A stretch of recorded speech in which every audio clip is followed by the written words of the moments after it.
প্রতিজ্ঞা করতে হবে। আমরা যেখানে থাকি না কেন, যে অবস্থায় থাকি না কেন, আমাদেরকে এই প্রতিশোধ নিতেই হবে, নিতেই হবে, নিতেই হবে। ৩২ নম্বরের বাড়ি, জাতির পিতার বাড়ি ব্যঙ্গে সরকার করে দিয়েছে।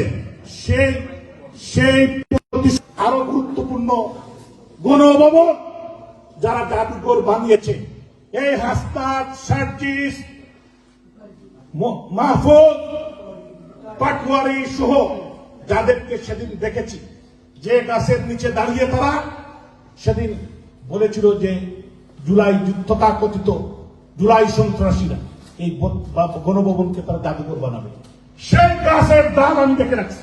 এবং এই দেশ থেকে, এই বিদেশ থেকে, লন্ডন থেকে শক্ত রসিদ নিয়ে যাবো ইনশাআল্লাহ। এই গাছের সেই দাম যেখানে তারা দাঁড়িয়েছিল,